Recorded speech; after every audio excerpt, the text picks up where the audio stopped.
Ou boa noite, pessoal. Boa noite para todo mundo. Então, hoje é a nossa aula de 24 de junho, da aula de pós-graduação em FRS. A gente vai começar a falar sobre o CPC 31, né? Ativos não circulantes mantidos para venda. São ativos, é um procedimento que a gente precisa, como eu diria, que é importante para a gente aplicar no nosso dia a dia, principalmente, gente, quando a gente tem...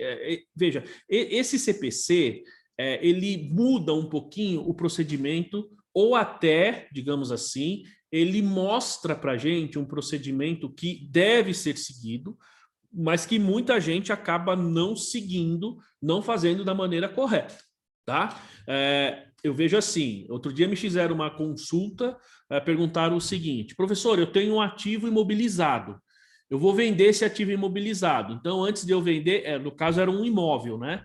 Eu tenho que estava registrado no ativo imobilizado. Ah, eu vou vender, então eu primeiro devo passar para estoque para fazer a venda, certo? Não.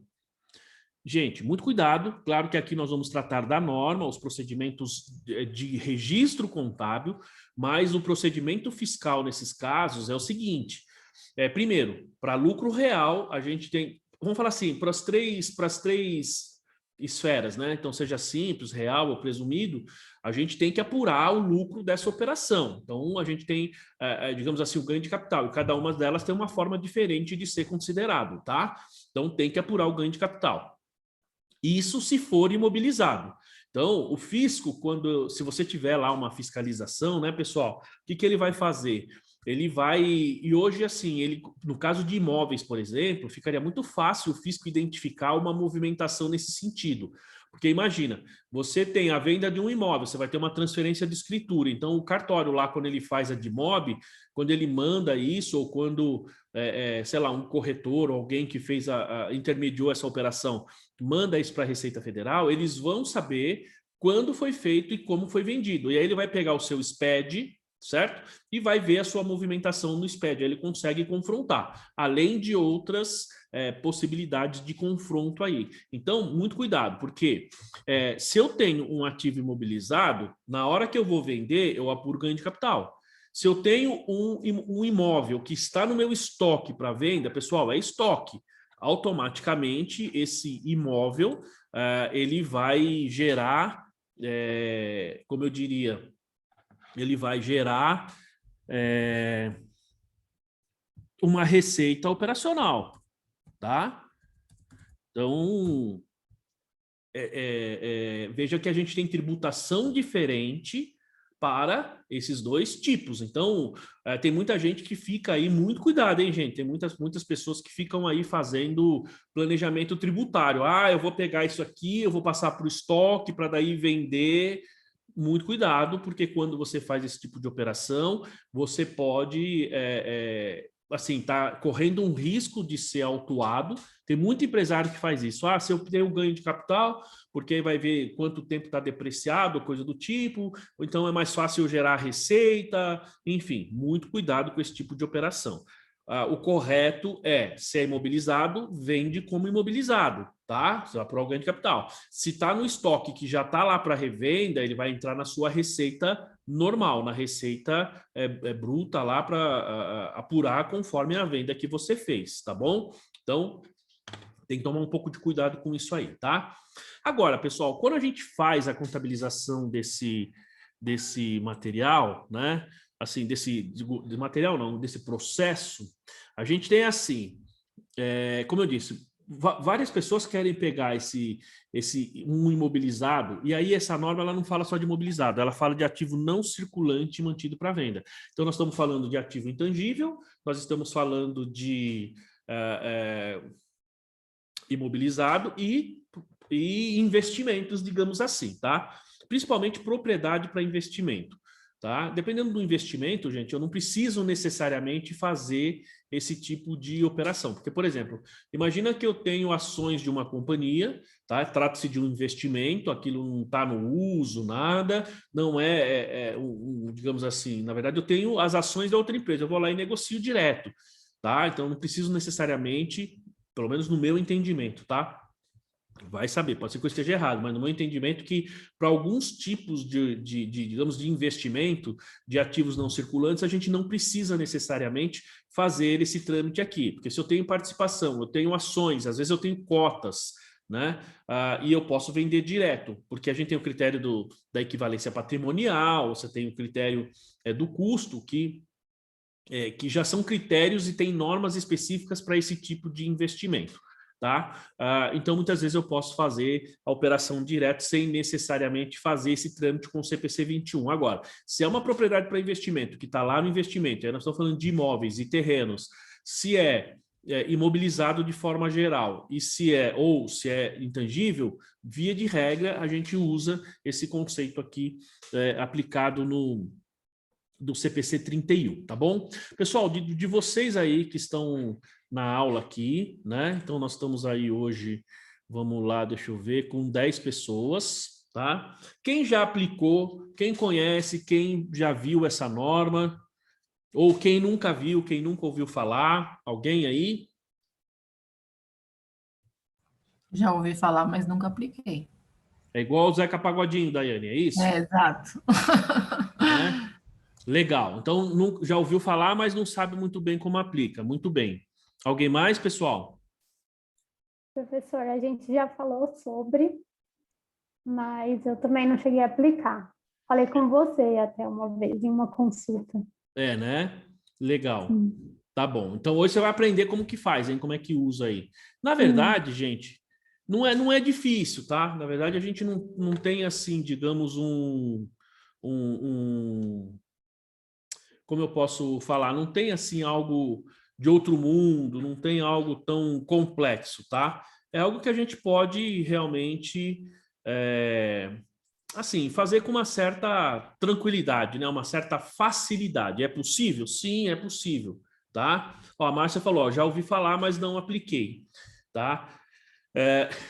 E essa norma, gente, uma coisa importante, tá? Principalmente quem está no escritório, como a Márcia, eu aqui, a Daiane, o próprio Carlos ali, né? Talvez, eu não sei, acho que ele tá também.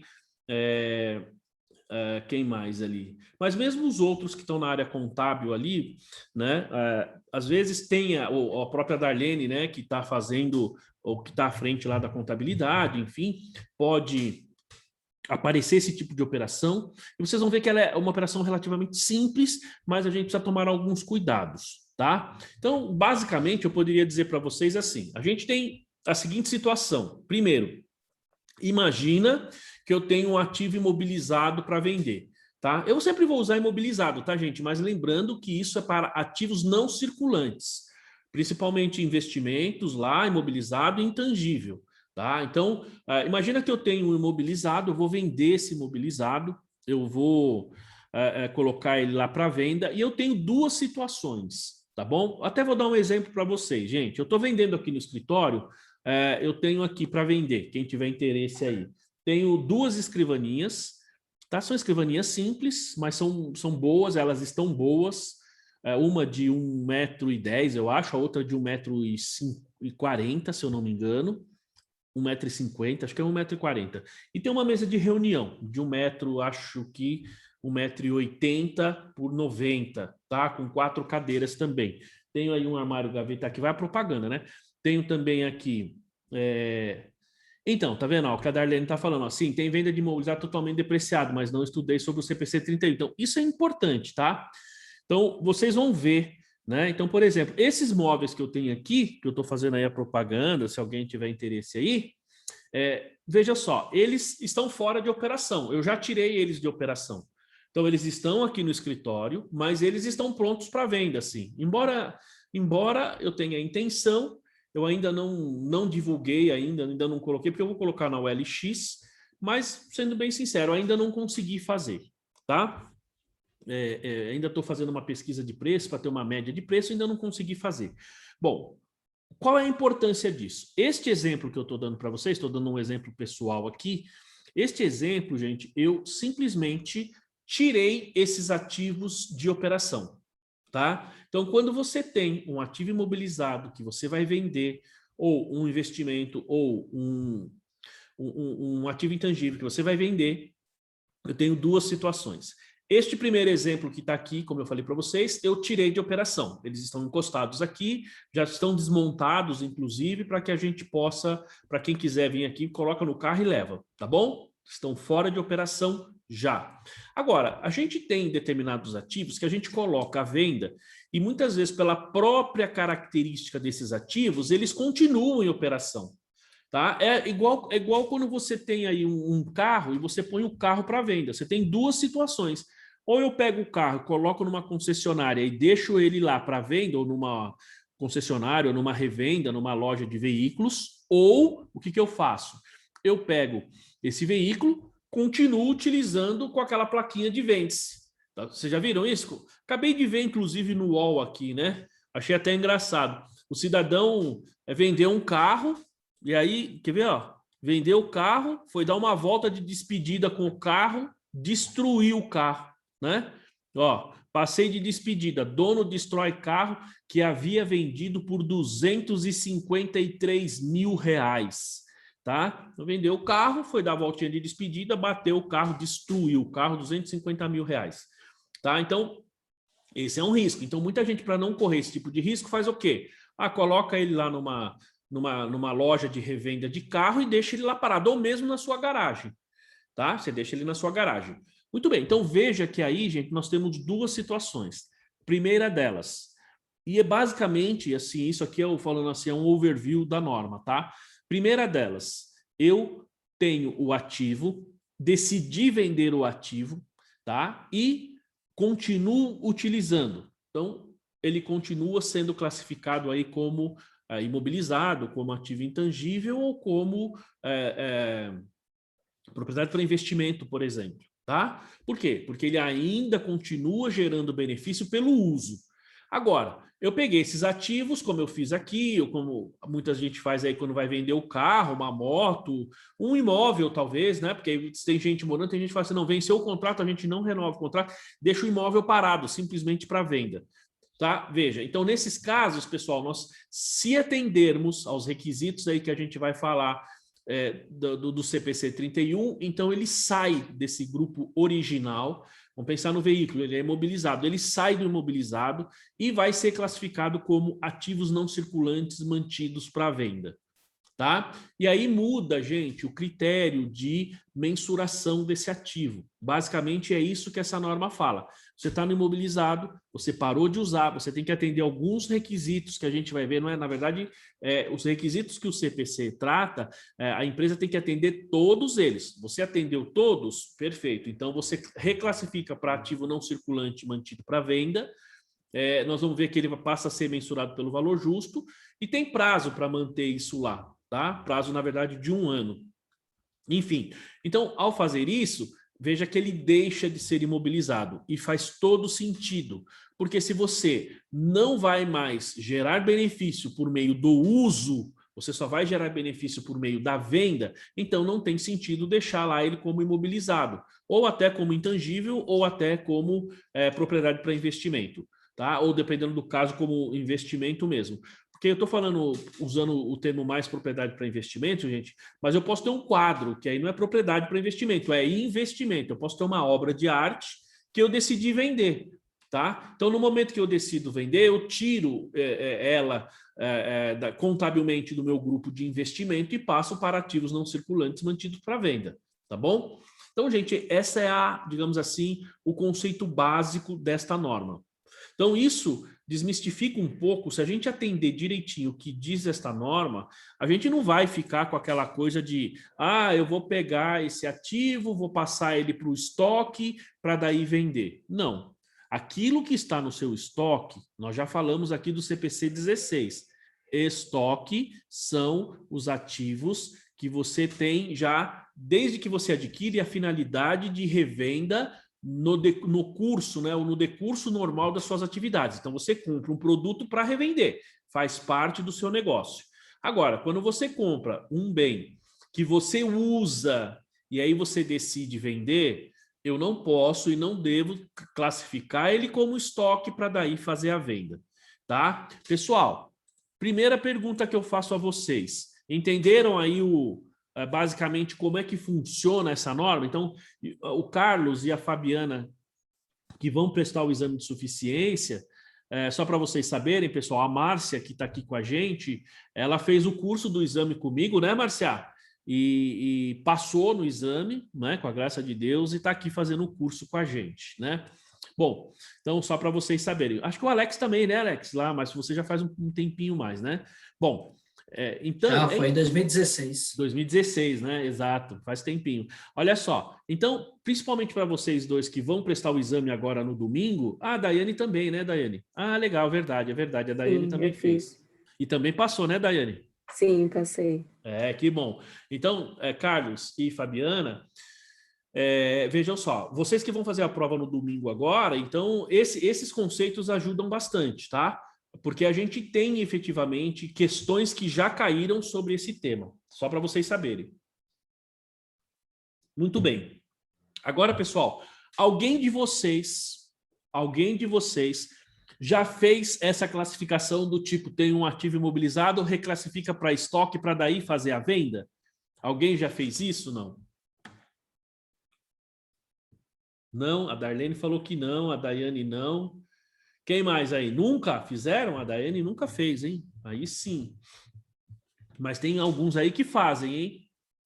Tem gente aí, vocês não, mas tem gente aí que costuma fazer isso. Como eu disse, eu já tive até consulta de aluno. Ah lá, tá vendo? O Carlos falou, tive um cliente que quis isso. Sim. Por quê, Carlos? Porque muitas vezes o bem, ele já está bastante depreciado, tá? E aí, o que ocorre? Como ele já está bastante depreciado, ele quer colocar no estoque, porque vamos supor, se é um comércio, ele vai pagar 8%. Se for ganho de capital, dependendo do caso, ele vai pegar o ganho e colocar na base, o que vai aumentar o imposto dele, então, né? Era 8%, então fica mais barato fazer isso. E a gente tem que lembrar, pessoal, que o ganho de capital, ele vai ser considerado em função da depreciação que a gente tem nesse ativo. Então, duas coisas. Lá daí ele falou, meu gerente não deve nem saber disso, senão já tinha feito. Tem gente que faz bastante, viu, Daiane? Mas está errado. Está errado, tá? E assim, por que as pessoas fazem isso? Como eu disse, porque você vai ter uma tributação menor. Então, imagina, já me perguntaram também uma pergunta muito recorrente assim, eu tenho um bem que já está 100% depreciado, tenho uma máquina que está 100% depreciada, e vou vender essa máquina, tá? Gente, o valor que você vender é ganho de capital, tá certo? O valor da venda é ganho de capital, ponto. Não tem como você querer mexer no custo. Já me fizeram essa pergunta, acho que a Daiane Mourão, inclusive, uma vez fez essa pergunta aí, né? Por quê? Porque muita gente, claro, se você tem um bem que o valor é muito alto, as pessoas não querem efetivamente pagar o ganho de capital em cima disso, porque o valor é relevante, né? Então, imagina, a tributação é grande. Tá? Então faz diferença esse processo aí, mas não pode, tá bom? E de novo, tem gente que faz, mas está correndo risco, tá bom, gente? Bom, então a gente tem aqui o seguinte. Bom, primeiro, então, beleza, vocês entenderam aí, gente, digamos assim, o aspecto geral dessa norma? O que essa norma, em seu aspecto geral, ela trata, do que ela trata, da forma? Tranquilo até aí? Né? Então, só eu tenho uma dúvida. Pode falar que eu tenho um monte. Você falou que quando tem a intenção de vender, que está fora de operação, tem que classificar para grupo de ativo lá mantidos para venda, certo? E que tem um prazo para manter esse saldo lá na conta do ativo. Isso. Então, quando finalizar esse prazo, daí a gente baixa do ativo como uma perda? Não. Nós vamos falar sobre isso porque isso é um dos pontos que a gente tem que considerar. A norma, você vai ver que ela vai falar assim, ó. Então, quando você pega um bem que você vai vender, tá? Então, vamos supor, você lá vai vender uma máquina, tá? E aí você faz o quê? Ela está imobilizado, você para de usar. Você só vai fazer essa reclassificação se você parar de usar aquele ativo, tá? Uhum. Você vai fazer essa reclassificação e a norma dá 1 ano para você. Então, vamos supor, se em 1 ano você vender, perfeito. Você vai apurar o ganho ou a perda, vai dar baixa do ativo e acabou, tá? Vamos supor, agora, passou de 1 ano, mas a norma diz assim, o certo é manter 1 ano, mas passou de 1 ano, E aí a gente tem que fazer um julgamento. A norma diz assim, por que passou de um ano? Passou de um ano porque não conseguiu vender, mas você ainda continua se esforçando para vender. Passou de um ano porque você tem determinados bens que são muito específicos e que eles demoram realmente mais de um ano para vender, ou é um bem que vende super rápido e você está vendendo um valor muito acima do mercado, por exemplo. Percebe? Então, nesse caso, você teria que reclassificar de novo para o ativo imobilizado. Ah, entendi. Entendeu? Mas você só vai dar baixa do ativo quando ele não mais, teoricamente, existir para você. Ah, tá? entendi, professor. Obrigada. O CPC ele é bem claro com relação a isso. Você vai perceber que ele é bem direto com relação a isso. Fica bem fácil, tá? Bom, então vamos lá. Então, desculpa aí. Pode falar. Mas isso aí não pode incorrer numa jogada também? Passou um ano, aí eu volto para o ativo imobilizado, passou um mês, eu volto, eu devolvo ele lá para o não circulante? Então, Alex, mas assim, vamos supor, se você Estou pensando fizer com a isso... cabeça do empresário lá, do malandro. Não, claro, eu entendo, porque tem... Mas não mudaria, tá? É que assim, a norma, veja, ela diz que tem que ser um ano, mas ela também diz que se é uma situação, vamos falar, relativamente normal, ou você ainda continua empreendendo esforços para vender e ainda não conseguiu, você mantém lá no seu ativo não circulante mantido para venda, entendeu? Eu não preciso voltar para o imobilizado para daí voltar pro... porque porque senão o nome da norma não faria sentido, né? Ativo não circulante mantido para venda. Exato. Por isso que o nome é ativo não circulante mantido para venda. Ou seja, você tem ativos não circulantes que você coloca eles para venda. E aí muda a sua forma de mensuração deles. E por isso que ele te dá um ano, tá? Porque no meu entendimento, pessoal, eu até preciso checar isso daí, e aí eu vou ser sincero, gente, eu não vi nenhuma vez ainda, mas no meu entendimento essas coisas devem estar no circulante. Tá? Justamente porque você está falando que são ativos não circulantes mantidos para venda. Tá? Então, supostamente, como você tem o prazo de um ano, então, no meu entendimento, vocês concordam que ele teria um ano para realização? Então, a princípio, ele está no circulante. Era isso que eu estou pensando mesmo. Exatamente. Eu tiro de imobilizado e subo ele, vai para o circulante e vai estar ali para venda. Melhor passou o seu 12 indicador, meses. você concorda? Opa, passou 12 meses. Lógico, melhora o seu indicador de análise. E aí, como a gente já discutiu aqui algumas vezes, eu vou fazer uma análise do meu balanço, então, na hora que eu tenho, eu tiro lá, eu coloco lá para cima no meu circulante, minha liquidez corrente melhora bastante. Tá? E outra, nós estamos falando muitas vezes de valores altos. Tá? Então, fazer essa reclassificação, meu índice de liquidez corrente melhora. Por isso que a norma fala de um ano. Mas nós vamos ver aqui o detalhamento disso. Ele vai falar assim, se você tem mais de um ano, já passou um ano, mas você ainda continua e ainda não vendeu por circunstâncias normais, tá? Então você mantém, mas precisa justificar. Aí você vai me falar, mas quem que vai cobrar isso? Bom, se você tiver auditoria, a auditoria vai olhar, certo? A Receita Federal não vai olhar isso, gente, tá? Quem mais olharia? O mercado, tá? Mas aí você está falando de uma empresa, por exemplo, uma empresa pequena, você pega um cliente da Márcia lá, que não é uma empresa, vamos falar assim, muito grande, é uma empresa que ela faz o balanço, e esse balanço é mais direcionado somente para os sócios, né, ou para banco, coisa do tipo. Então não é capital aberto, não tem auditoria independente, não é uma Big Four que está auditando. Você percebe? Então ficaria um pouco mais fácil, no seguinte sentido, você faz esse lançamento, coloca ele lá no ativo não circulante e caso não seja vendido, em tese, se a empresa continuar na tentativa da venda, você manteria lá, certo? Você não vai ter autuação por isso. Isso está mais atrelado a como o mercado vai enxergar o seu balanço. Então, por exemplo, se é na sua empresa lá, Alex, na sua e na Daiane, então, ou talvez na Darlene, né, que é uma empresa já de maior porte, vocês vão ter problema, vocês podem ter problema. Por quê? Porque vocês vão gerar um relatório, vão mandar isso para frente e as pessoas vão olhar, tá? E aí as pessoas vão olhar isso e vão falar, opa, peraí, tem alguma coisa errada aqui, tá? Além do que, se eu não estou enganado, as empresas de vocês são auditadas. Lá no escritório da Daiane, né, da Daiane Mourão, eu sei que tem alguns clientes que são auditados, né, Daiane? Inclusive a Janaína já falou uma vez, professor, esse meu cliente é auditado, né? Então, Tem pacientes que são auditados. então, se tem cliente que é auditado, a auditoria questiona isso, tá? Quer dizer, se a auditoria souber, né? Saber sabe, mas às vezes vai lá um assistente, o assistente não vê esse número e acaba passando batido, tá? Bom, a gente tem assim, ó.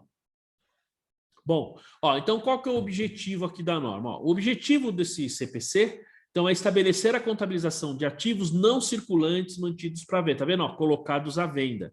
Então, é a contabilização nesses casos, nesse tipo de operação. E a apresentação e divulgação de operações descontinuadas. Verdade, a norma fala dos dois, tá? Porque esqueci de falar, pessoal. Aqui, ele fala ativo não circulante mantido para venda e operações descontinuadas. Eu falei sobre isso terça-feira, foi uma pergunta da Fabiana, não foi, Fabiana? E eu usei você e o seu marido como exemplo, não foi? Né? Então, eu falei, dei exatamente esse exemplo. Então, gente, a gente tem esses dois casos que estão atrelados a essa norma. Então, ativos não circulantes mantidos para venda, exatamente. E o exemplo da Ford, né, é o mais comum, que é o mais visível, que está na mídia, todo mundo sabe. Então, esse CPC trata desses dois itens, tá? Aí eu vou explicar para quem tiver dúvida um pouquinho mais aí sobre o que são as operações descontinuadas, tá? Deixa eu ver se ele vai falar aqui. Alcance, só para ver aqui. Pode ver que ele não dá conceito aqui, tá? Ele não dá os conceitos, tá vendo? Nesse CPC aqui. Então, deixa eu perguntar para vocês, pessoal. Alguém tem dúvida aí do que é uma operação descontinuada? Nós já falamos aqui, né? Eu lembro que na sala aqui nós já falamos, mas alguém tem alguma dúvida? Não? É tranquilo? Se tranquilo, faz um joinha aí só para eu saber, tá? Então, só lembrando, a operação descontinuada, pessoal, é aquela operação que a empresa vai descontinuar. Pode ser a empresa como um todo, pode ser uma área da empresa, ou pode ser um departamento, um produto, ou coisa do tipo, tá? Então, quando ela vai descontinuar, então é muito comum nessa descontinuidade, o que acontece? Você tem lá uma série de ativos que você não consegue reutilizar na sua empresa. E aí você vai ter que vender. Um exemplo, a gente teve, por exemplo, o caso do Faustão. O Faustão está saindo da Rede Globo, tá certo? Mas olha só, o Faustão, ele está saindo, mas o programa continua. Então, a gente não tem, neste momento, neste programa, uma operação descontinuada. Isso significa que eu posso até renovar algumas coisas que estão lá, mas, via de regra, tudo que tem lá em termos de cenário, em termos de auditório, né, equipamentos que são utilizados serão mantidos. Né? Por enquanto, acho que quem está apresentando, não sei, o pessoal que assiste Rede Globo aí, né? Eu não assisto, ainda mais Faustão, mas assim, se eu não me engano, acho que é o Leifert que está por enquanto, mas quem vai assumir efetivamente é o Luciano Huck, né? É o Luciano Huck que vai assumir aí, deixou de ser candidato a presidente para assumir o lugar do Faustão, né? Muito bem. E lembrando aí, exatamente... Professor, está sabendo bem para quem não assiste, hein? Não, mas Lilian, mas veja só, eu acompanho na mídia isso daí, sabe por quê? Porque você viu o valor da rescisão do Faustão? Vocês viram? Não. 40 milhões de reais. Nossa. Dá para comprar uns carros, hein? Como eu não vou acompanhar? Eu abro aqui, minha página inicial é o UOL, né? Embora, sei lá, pessoal, tem lá a sua, se é de direita ou se é de esquerda, o pessoal fala que é de esquerda, não sei o quê. Bom, eu sei que eles criticam bastante o governo, e quando era o Lula eles elogiavam bastante, e aí, mas assim, eu filtro bastante, mas eu gosto de ver as notícias, as chamadinhas que estão sendo sempre atualizadas, e aí é lá que eu vi. Então, quando eu falei 40 milhões, eu falei, não é possível, deixa eu olhar, aí fui ver a matéria, aí lá eles falavam que que por enquanto tá e outra, eu gosto bastante de TV também, né? E aí eu vejo aqueles, não tem aqueles comentaristas lá, tem inclusive o meu xará, Maurício Sticer, tem uns outros caras lá que eles fazem comentários dos Feltrin, né, professor? Feltrin, né? Como é o nome? Feltrin. O Feltrin, exatamente, E eu leio algumas coisas do que eles colocam lá, né? Claro que tem coisa também que é besteira, mas... Léo Dias, né? Não, Léo Dias não. Não, é que esses caras... o Léo Dias é fofoca, né? O Léo Dias é de fofoca, não é isso? Então, esses de fofoca eu não gosto. Mas eu falo assim, que eles comentam os programas. Então, o caso do Leifert foi um comentário muito positivo, dizendo que ele superou as expectativas. E falaram assim para ele que... Quer dizer, eu não sei se foi o Feltrin, o Sticer aí, falou que ele até abalou as estruturas, porque talvez ele ficasse no lugar do Luciano Huck, né? Só para vocês verem. Então, eu gosto de acompanhar essas coisas, mas assistir o programa, pelo amor de Deus, eu só assisti o Faustão quando ele estava no Perdidos na Noite, que eu acho que era começou acho que na Band, ou começou acho que como é que chama? Foi na Band que começou, não é?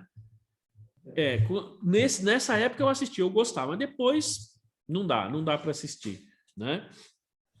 Enfim, era repórter de rádio, foi pra lá, né? O fato é que, a rescisão do cara é 40 milhões de reais, entendeu? Agora, se vocês pegarem, por exemplo, é muito dinheiro, né? Muito dinheiro. A rescisão dele, e na matéria ainda falava assim, a rescisão do Faustão, a Globo vai pagar mais para o Faustão do que ela paga, acho que para o Vasco, para o Botafogo e Fluminense. Fluminense no Rio de Janeiro, lá os direitos autorais. Para disputar a Série A, né? Exatamente. Então, quem gosta de futebol aí, né, vai pagar, é muito dinheiro, né? O salário dele é 5 milhões de reais por mês. Tá bom, pô. Tá bom para você, Lilian? Fala aí. Se tá. Ganhar 5 milhões aí, tá bom, não tá? Só um já tava bom. Né? Para mim, ganhando uns 25, 30 já tava bom demais, não tava mais do que isso, né? Mas um dia eu ainda vou ganhar igual vocês, né? Vou ganhar dinheiro igual vocês. Até lá, estamos aqui dando aula. Muito bem. Então, agora, imagina a seguinte situação. Esse é o caso do Faustão. Mas vamos pegar o caso, por exemplo... a Daiane falou que queria só o dízimo dele. É verdade, Daiane. Só o dízimo já estava bom, né? Já ia ajudar bem. Fala aí.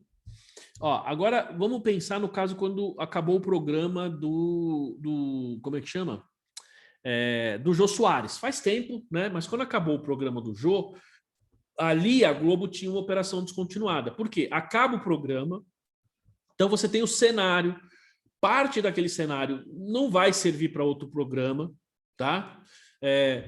Você tem alguns equipamentos que são específicos, equipamento de iluminação, de câmera não, que como é uma TV, né, uma emissora de televisão, então eles vão aproveitar em outros, mas você tem coisas específicas, e esses gastos, e outra, você tinha rescisão para pagar, você tem eu estou falando rescisão, você tem contratos que muitas vezes são quebrados e aí você tem que pagar. Então, todos esses valores, eles vão sendo registrados em operação descontinuada. Só que aqui a gente vai ver os ativos provenientes dessa operação descontinuada, que aí a gente pode usar muito claramente o exemplo da Ford, porque a Ford, pessoal, ela tem muitos ativos que, assim, ela não vai levar embora, tá? Ela está vendendo, ela está passando para frente, tá bom? Então, isso aí é a operação descontinuada. Então, veja, o pronunciamento estabelece a contabilização desses ativos aí mantidos para venda e as operações descontinuadas, as duas coisas.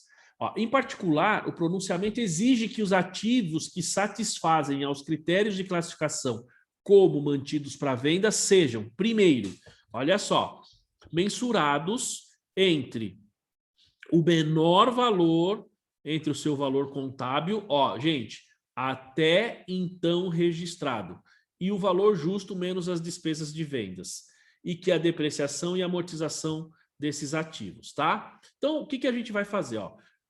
Qual o valor? Então, quando eu vou classificar como mantido para venda, naquele momento eu vou pegar, meu valor contábil e o meu valor justo menos as despesas de vendas. Nesse momento eu faço a transferência de grupo de contas, tá? A gente vai falar isso um pouquinho mais para frente. Ele fala aqui, ó, que sejam apresentados separadamente no balanço patrimonial e que os resultados das operações descontinuadas sejam separadamente na DRE. Então, a gente tem assim, ativos que vão ser mantidos para venda. Claro, pessoal, lá como a gente diz, no grupo de contas aí, que vai ter esses ativos registrados para venda, o ideal não, a norma está dizendo que eles têm que ser separados, tá? Então tem lá imóveis, tem lá móveis, terrenos, enfim, tá? Todos esses itens.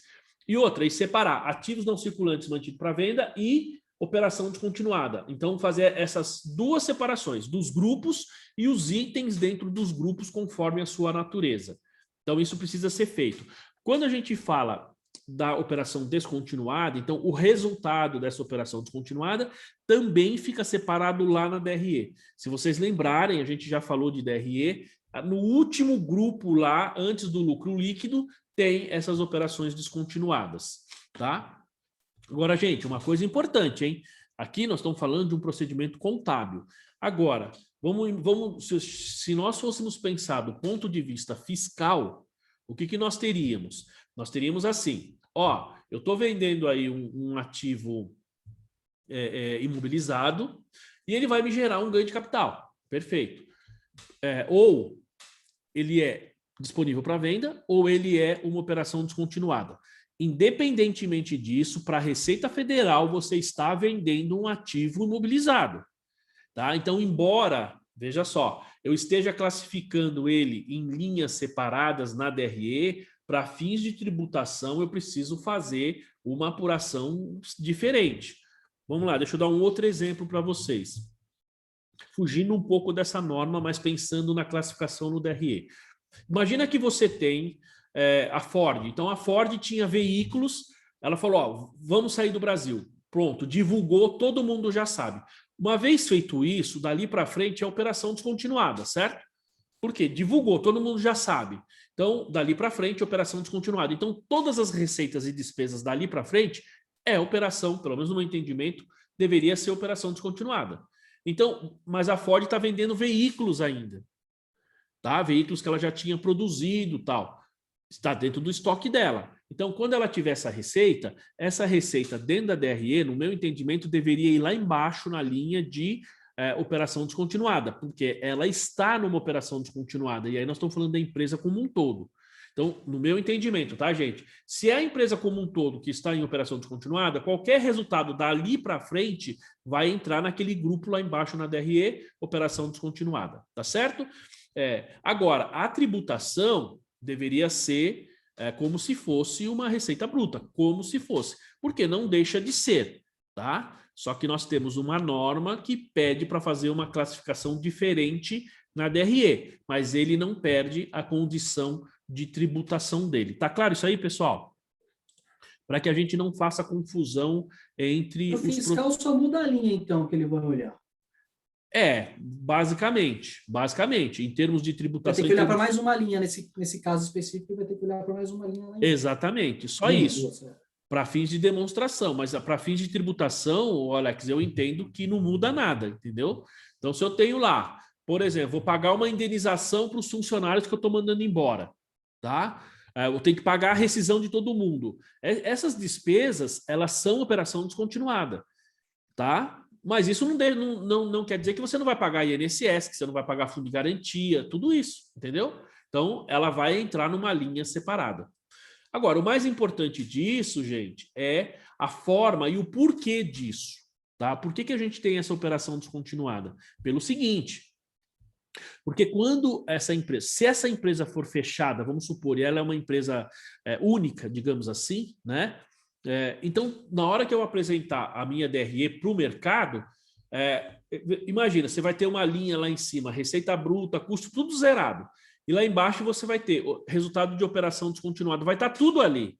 Isso significa que 100% da sua empresa ela está sendo vendida, significa que você não tem mais operação. Então, para você, tomador de decisão, você não vai pegar, digamos, e investir numa empresa desse tipo, tá certo? Você, emprestador de dinheiro, você, banco, não vai emprestar dinheiro para uma empresa dessa.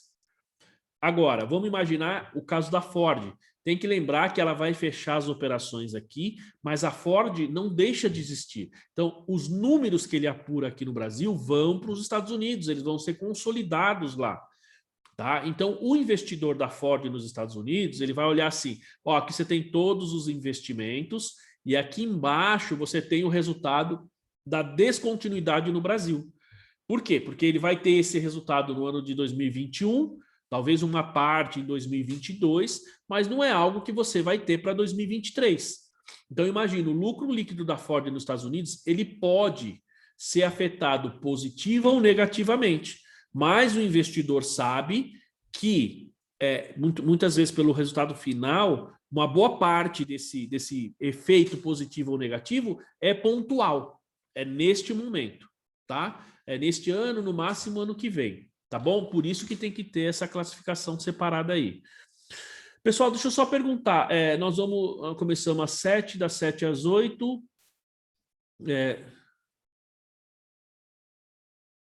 Na verdade, é 8h30 que a gente para, né, pessoal? É 8h30, né? Estou viajando aqui.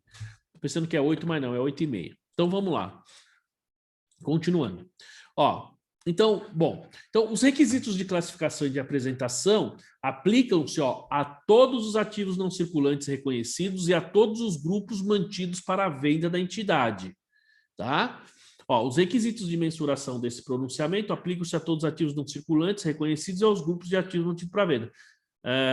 Aqui acho que eu repeti o parágrafo, né? Mas enfim, isso significa, pessoal, que talvez mesmo naquela questão que eu falei para vocês eu tenho investimento aí na empresa, mesmo esses investimentos, então eles deveriam ser considerados aqui, pelo que está dizendo aí a norma. Ó, os ativos classificados como não circulantes, de acordo com o CPC 26, né, apresentação e das demonstrações, não devem ser reclassificados para ativos circulantes enquanto não satisfizerem os critérios de classificação como mantidos para venda de acordo com esse pronunciamento. Alex, aqui fica claro. O grupo ativo não circulante mantido para venda está em qual grupo? No não circulante ou no circulante? O que vocês acham? Ó, aqui está claro. O ativo classificado como não circulante, né, de acordo com o CPC 26, tá, não deve ser reclassificado para ativos circulantes enquanto não se fizerem os critérios de classificação como mantidos para venda de acordo com esse pronunciamento. Então, gente, aqui é muito claro essa questão de você ter esses ativos que, por exemplo, máquinas, equipamentos, veículos, classificados lá no nosso ativo circulante, tá? Lá no nosso ativo circulante, como eu diria, em uma conta, um grupo específico até o momento da venda, tá? Então, ele realmente fica no ativo circulante. Ó, os ativos de uma classe que a entidade normalmente consideraria como não circulante e que sejam adquiridos para revenda não devem ser classificados como circulantes, a não ser que satisfaçam os critérios de classificação como mantido para venda de acordo com esse pronunciamento técnico. Olha que interessante isso aqui. Os ativos de uma classe que a entidade normalmente consideraria como não circulante e que sejam adquiridos para revenda não devem ser classificados como circulantes, a não ser que satisfaçam os critérios de classificação como mantidos para venda de acordo com este pronunciamento. Muito bem, gente. Aqui cabe uma pergunta para vocês, né? Então, que tipo de ativo nós, por exemplo, consideraríamos como um ativo circulante, ou melhor, um ativo não circulante, mas a gente compra com finalidade de revenda?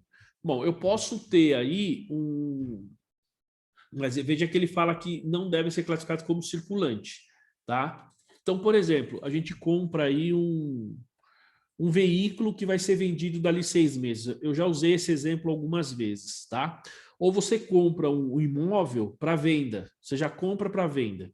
E o seu negócio não é imobiliária, tá? Então, você viu lá, comprou um imóvel esse imóvel, digamos assim, é uma oportunidade para você, você comprou esse imóvel, mas comprou para revenda, você já comprou para revenda, mas você é uma indústria, você não vende e compra imóveis, você não é uma imobiliária. Porque se for uma imobiliária, pessoal, não tem dúvida que é estoque, tá certo? Então veja o que ele diz nesse caso, né? Ele diz assim, então se você compra, ó, um ativo que, na sua essência, ele seria considerado como não circulante e que você já adquire para revenda, você já compra com a intenção de revender, então, ó, ele não deve ser classificado como circulante, certo? A não ser que satisfaça os critérios de classificação como mantido para venda de acordo com esse pronunciamento. Então, assim, você comprou um determinado ativo, ele tem as características de não circulante. Você vai falar assim, vamos lá, até vou dar esse exemplo aqui para vocês, que eu já usei esse exemplo. Então, fico feliz que Deus me iluminou agora e me fez entender, pessoal, olha só, né? Graças a Deus. Então, obrigado aí ao Senhor, porque Ele me fez entender uma coisa, uma dúvida que eu tinha, e com essa leitura aí eu consegui entender. Olha só, e agora eu vou falar com mais segurança, que é o seguinte. Bom, você adquire um veículo, tá? Eu já usei esse exemplo mais de uma vez. Você adquire um veículo. E esse veículo você vai usar, tá? Você vai usar. Só que você vai usar esse veículo para uma, digamos, uma promoção. Você comprou esse veículo para fazer aí uma promoção lá na sua empresa e depois de 6 meses, 7 meses, você vai vender. Perceba que ele não tem a característica de ativo imobilizado, porque você, embora você vai usar, ele tem uma vida útil inferior a 1 ano. Então, eu já fiz essa pergunta. Pergunto, é imobilizado ou não? O que vocês acham? É imobilizado ou não? Professora, entendo que não, porque lá na regra do CPC, lá do 27, para ser imobilizado não tem que ter mais de um período de vida útil? Perfeito. A Daiane também está falando que não. Bom, eu também entendo que não, porque a Márcia também está falando, né? A Marcinha também está falando que não é ativo imobilizado. Eu também entendo que não. Agora eu pergunto, como é que a gente registra esse veículo se ele não é imobilizado? A gente agora, olhando o que está escrito aqui nesse texto, a gente tem como se diz, uma indicação. Então o Carlos está falando, para ser imobilizado tem que ter mais 12 meses. Sim, tem que ter uma vida útil superior a 12 meses. Mas você está falando de um veículo, tá? Então, veja, se você já comprou, ele tem as características de um ativo imobilizado, então a norma diz assim, ó, então, se você compra vou voltar naquele parágrafo, tá? Olha o que ele fala aqui, ó. Então, os ativos de uma classe, então, pensando no veículo, que você consideraria como não circulante, ou seja, um veículo nessas condições, a gente consideraria ele como imobilizado, certo? Ó, e que sejam adquiridos para revenda, não devem ser classificados como circulantes. Então, veja só, até aquela vírgula, ele fala assim, ó, você comprou um veículo, um imobilizado, né, porque você vai usar, é um carro, você deveria, como ele tem a essência do imobilizado, então aí o Carlos e a Fabiana, falei da essência sobre a forma, é exatamente o que ele está falando aqui, ó. Pela essência, eu utilizaria, ou ele deveria ser classificado como ativo não circulante, nesse caso imobilizado, né? Mas ele fala, mas você não pode, então, classificar como circulante. Tá claro isso? Aí ele diz assim, ó, depois da vírgula, a não ser que satisfaçam os critérios de classificação como mantido para venda. Então, veja, o que ficou claro para mim, eu tenho um veículo desses, comprei o veículo, ele tem vida útil inferior a 12 meses, tá? Por quê? Porque, quer dizer, a vida econômica dele é muito maior, mas eu comprei e daqui 6 meses, né? Às vezes 3, 4 meses, pessoal, tem muita empresa que compra esses veículos, compra determinados ativos, por exemplo, às vezes você compra, sei lá, um stand, por exemplo, para participar de uma feira, ou determinadas empresas compram determinados ativos, por exemplo, para vender os seus produtos no verão, né? Então você vai fazer, ou no inverno, tá? A gente vai entrar no inverno, estamos quase chegando lá, então a gente já tem no sul, por exemplo, um frio, Mas aí, de repente, uma empresa que vende, sei lá, chocolate quente, uma empresa que vende um produto que é mais consumido no inverno, vai lá para Gramado e Canela, compra lá um veículo adaptado, sabe, com balcão, com não sei o quê, para fazer a promoção do produto dela lá na feira. Depois de 3 meses, ela vende isso. Ou vou para Campos do Jordão fazer isso, tá? Então, perceba, como que eu vou registrar esse ativo? Então, pela norma, ó, eu já comprei com a intenção de revender. Então, ele diz assim, então, você não deve classificar no circulante, a não ser que ele atenda às características dessa norma, que a gente vai ver agora. Então, em tese, pessoal, a primeira delas você já compra para venda, tá? E aí nós vamos ver como nós deveríamos classificar. Mas o meu entendimento, esse tipo de veículo, esse tipo de bem, você deveria já lá ter uma conta no seu ativo não circulante mantido para venda, porque você já comprou para vender, tá? E aí eu estou falando de uma empresa, pessoal, que não tenha esse tipo de bem no seu estoque. Lembre-se, o estoque é você compra e revende. Eu não posso pegar o meu estoque e utilizar, tá? Não posso pegar estoque e utilizar. A gente tem muito isso, por exemplo, em concessionária. A concessionária pega um veículo e ela pega esse veículo e usa lá para o test drive. Pergunto, pessoal, aquilo é estoque? Bom, só se ela for vender aquilo, tá? Só se ela for vender. Se ela for vender esse carro usado, digamos assim, tá? Mas a princípio, como ela comprou aquele veículo e a finalidade não é única e exclusivamente a venda, então talvez deveria ser imobilizado, tá? Mas aí é uma questão de julgamento. Agora, se ela compra, embora vai servir de mostruário e depois vai vender, então seria estoque, tá? Bom, ficou claro, pessoal? Então, ó, os ativos de uma classe que normalmente se consideraria como não circulante e que sejam adquiridos para revenda, ó, não devem ser classificados como circulante. Então, ele deveria ir realmente para imobilizado. A não ser ou imobilizado ou investimento, dependendo do tipo do ativo, tá? Eu estou falando aqui imobilizado, mas vale para qualquer grupo. Ó, a não ser que satisfaçam os critérios de classificação como mantidos para venda. E aí nós vamos ver quais são esses critérios, tá? Dúvidas até aí, gente? Tranquilo? Dúvidas? Ó, Professor, então, peraí. De qualquer forma, mesmo que eu compre ele pensando em vender aí em pouco tempo, pelo que o senhor falou aí, não vai para o circulante.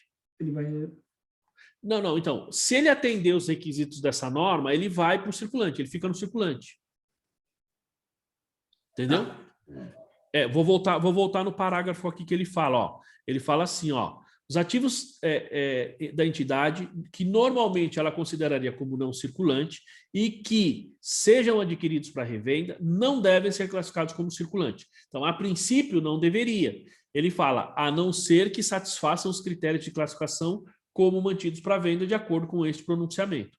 Então, se a gente vai analisar esses pontos que ele fala, se atender, então ele seria classificado como circulante.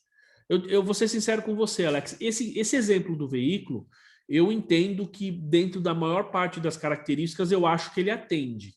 Eu acho. Nós vamos discutir isso aí ao longo aí desses tópicos que a gente vai ver. Tá bom? Beleza, pessoal? Mais dúvidas aí ou não? Comentários? Bom, só um comentário aí para quem está assistindo a aula, aí para os convidados, né? Que é o Carlos e a Fabiana. Vocês podem reparar que aqui a gente detalha bem, diferentemente do que a gente faz lá no exame de suficiência, certo? Porque lá a gente não tem tempo por conta da redução de carga que a gente teve.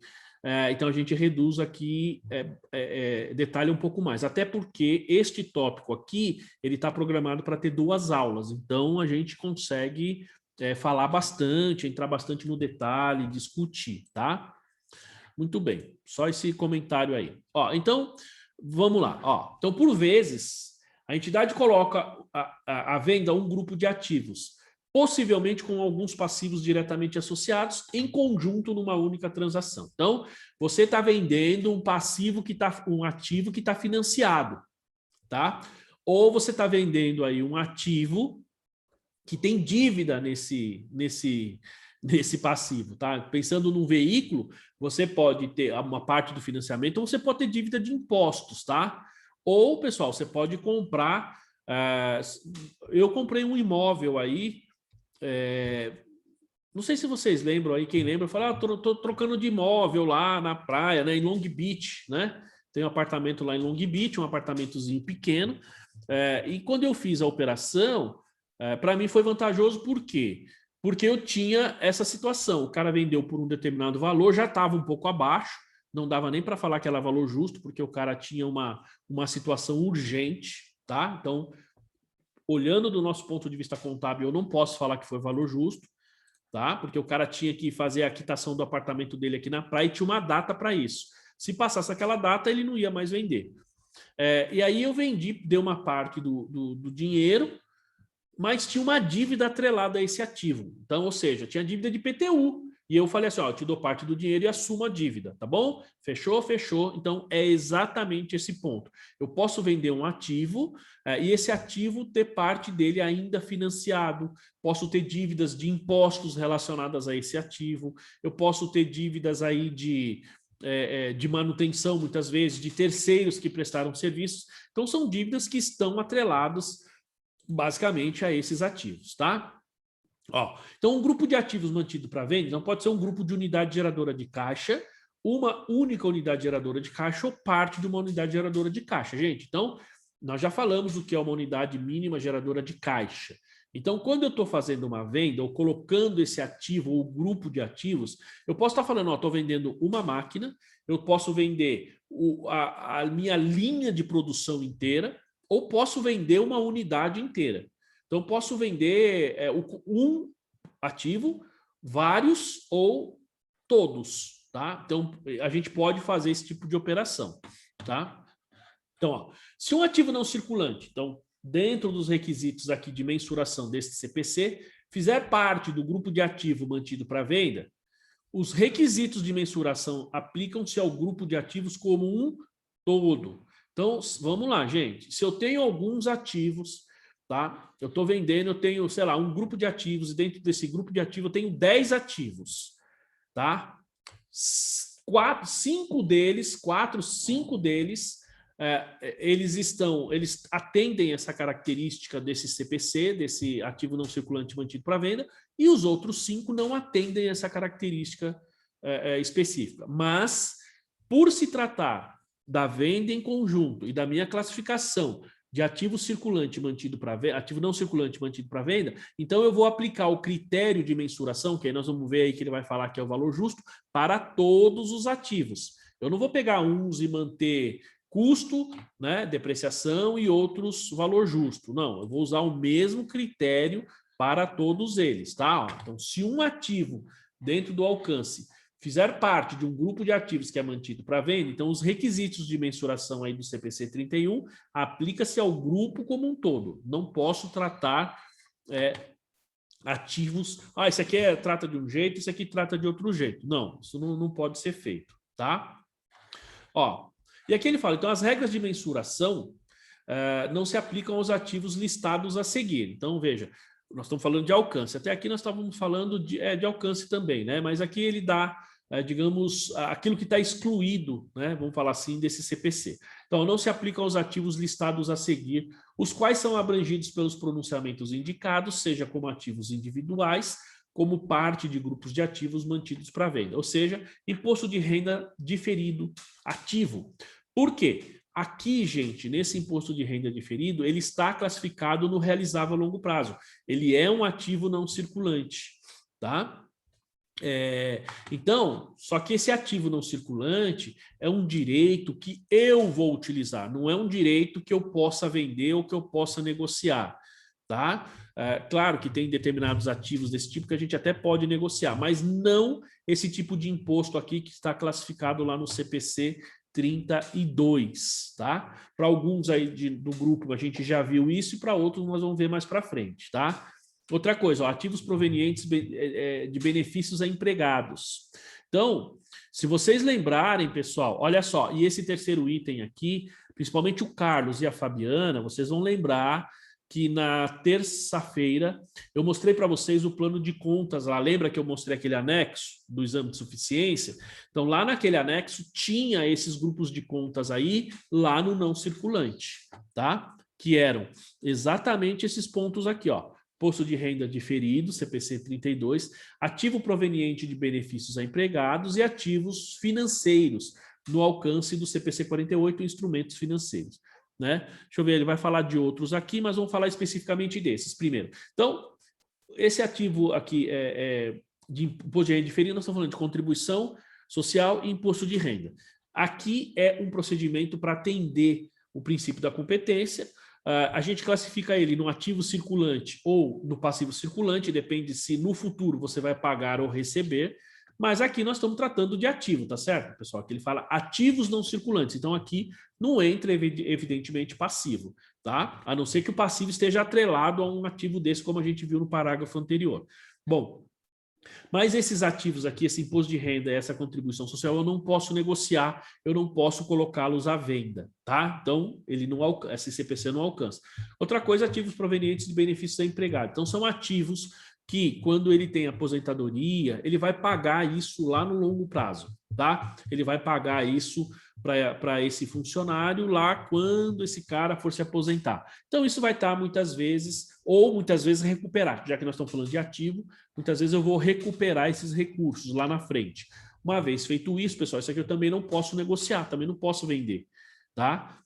Então, eu não vou tratar como ativo não circulante mantido para venda. Mesma coisa, esses ativos financeiros aqui, tá? Que ele está lá no instrumento financeiro, porque aqui ele está classificado como realizava a longo prazo, mas você tem, primeiro, aqui está atrelado à intenção. Vocês vão lembrar que eu falei essa semana a questão de você ter a intenção de venda. Então, esses ativos que ele fala aqui são aqueles ativos financeiros que ou vão ficar mantidos até o vencimento ou vão ficar disponível para venda, não disponível para negociação, tá? Disponível para venda ou mantido até o vencimento, e você, o que cabe aqui a você é resgatar o valor, tá? Não necessariamente você negociar, então ele não caberia, essa norma não alcança. Outra coisa, ó, ativos não circulantes que sejam contabilizados de acordo com o valor justo nos termos do CPC 28, olha que interessante, né? Então, ó, ativos não circulantes que sejam contabilizados de acordo com opa, mas tá pulando aqui o negócio, hein? De acordo com o valor justo no termo CPC 28. Nós já vimos o CPC 28, e o CPC 28 ele diz assim, bom, então você tem bens, né, imóveis ou terrenos, se você pode usar o método do custo ou você pode usar o método do valor justo. Então, o que ele diz? Ó, se esses bens eles já são mensurados a valor justo, então não preciso, né, fazer ou seguir o que diz essa norma. Por quê? Porque ele já está a valor justo, pessoal. Tá? Ele já foi reclassificado, ele já é mensurado a valor justo. Então, eu não preciso classificar como circulante para mensurar como valor justo, tal, né? Até porque você já não está utilizando ele na sua atividade, tá? Então, esses ativos não circulantes, de acordo com o valor justo no CPC 28, propriedade para investimento. Então, essa norma não alcança esses itens de propriedade para investimento. Se esses ativos eles estiverem mensurados ao custo, então ele alcança. Ó, aí ele fala aqui do ativo biológico. Então, ativos não circulantes que sejam mensurados pelo valor justo menos as despesas estimadas no ponto de venda, de acordo com o que diz o ativo biológico. Por quê, pessoal? Também ele já está mensurado a valor justo, tá? Então, não tem sentido eu pegar esses ativos que já estão mensurados a valor justo, fazer uma reclassificação para medir o valor justo. Não tem sentido. Ele já está a valor justo, você simplesmente faz a venda quando for o caso, tá? Ó, e os direitos contratuais de acordo com os contratos de seguro. Então, esse aqui é o CPC 11. Esses itens aqui é a mesma coisa. Aqui é específico de seguradora, não é os contratos de seguro que eu, indústria, faço. Aqui são os contratos da seguradora. Então, o que a seguradora faz? Ela tem esses contratos, ela vai ter valores a receber lá no futuro, mas ela não pode simplesmente colocar isso para venda. Tá? Então, mesmo que se ela vender, vamos pôr a carteira dela, ou vender esses créditos a receber, isso não pode ser feito porque você tem regulamentação específica, tanto é que você tem um CPC específico para seguradora, tá? Então, esses itens aqui, eles estão fora do alcance desta norma do CPC 31, tá? Bom, a gente Aqui, ó. Então, a classificação, apresentação, mensuração requeridas nesse CPC, aplicáveis ao ativo não circulante ou grupo de ativos, né, mantido para venda, também se aplicam ao ativo não circulante que seja classificado como destinado a ser distribuído aos sócios na sua condição de proprietário. Bom, aqui, gente, nós temos uma situação interessante, tá? Então, imagina que você tem um sócio na sua empresa, tá, que vai sair da empresa. Esse sócio vai sair. A Daiane está falando, só uma dúvida, se o CPC 28 estiver mensurado a valor justo, esse CPC 31 alcança? Não, Daiane, ele não alcança. Vamos lá, vou voltar aqui. Ah, tá, então eu entendi errado, peraí. Vamos voltar aqui, então. Vamos tirar a dúvida. Ó, as regras de mensuração desse pronunciamento não se aplicam aos ativos listados a seguir, os quais são abrangidos pelos pronunciamentos indicados, seja como ativos individuais, seja como parte de grupos de ativos mantidos para venda. Tá? Então, ó, não se aplicam a esses ativos. Por que não se aplica? Porque lá, quando você já está classificando ele lá no 28, veja só, Daiane, quando ele é mensurado a valor justo. Tá? Então, a mensuração, então, nesse caso, pelo que a gente está vendo, ele não alcança. Agora, se você tem um ativo, uma propriedade para investimento, que você está mensurando pelo custo, né, o custo menos depreciação, então eu entendo que alcança. Tá? Pelo menos a norma deixa isso muito claro para a gente. Ah, tá. Então eu anotei no inverso. Não, né? Bem. Não, quando é custo, alcança. Quando é valor justo, não alcança. Tá bom. Obrigada. Tá? Ó. Eu estava explicando para vocês esse item aqui, ó, que a gente tem, por exemplo, a saída do sócio. Eu vou explicar esse item e a gente vai tomar um cafezinho. Vamos lá, você tem um sócio que vai sair da empresa, ou a empresa vai ser vendida e tal, e o sócio vai receber parte desses ativos, parte do valor da empresa lá, parte da... imagine que vai haver uma cisão, por exemplo, tá? O sócio da empresa, um dos sócios vai sair e vai criar uma outra empresa, e ele vai levar uma parte dos ativos, ele vai receber, talvez parte em dinheiro, vai depender da negociação com os outros sócios ou com o outro sócio, mas vai levar uma parte dos ativos. Então, veja, o que acontece? Eu posso pegar esses ativos não circulantes para distribuir para os sócios, tá? E aí, pessoal, ele também vai ter essa classificação, tá? Olha o que ele diz, ó, a classificação, a apresentação e a mensuração requerida nesse pronunciamento técnico, aplicáveis a ativos não circulantes ou grupos de ativos, classificados como mantido para venda, ó, também se aplicam a ativo não circulante que seja classificado como destinado a ser distribuído aos sócios na sua condição de proprietário.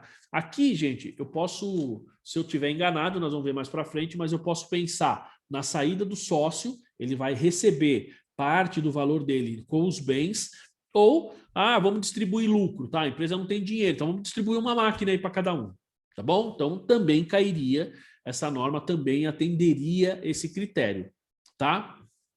Ficou claro até aí, pessoal? Alguma dúvida? Antes da gente entrar no próximo ponto, que aqui ele começa a falar de classificação, tá? Então, antes de a gente começar a discutir a classificação, pergunto, dúvidas aí, certezas, Daiane, consegui sanar sua dúvida ou não? Sim. Alguém mais aí? Sem dúvidas? Sem certezas? Bom, então tá bom, pessoal, são 8h26, né? 8h25. Então vamos parar, a gente fica 20 minutos que a gente para, né, pessoal? Então 8h25, 8h30, 8h45, 8h45 a gente volta, tá bom, pessoal? 20 minutinhos, tá bom? Tranquilo? Tá bom? Beleza.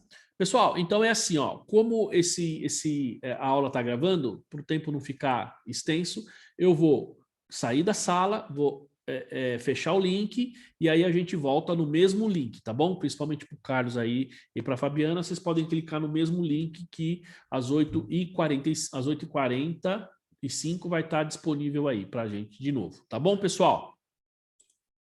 Tá bom.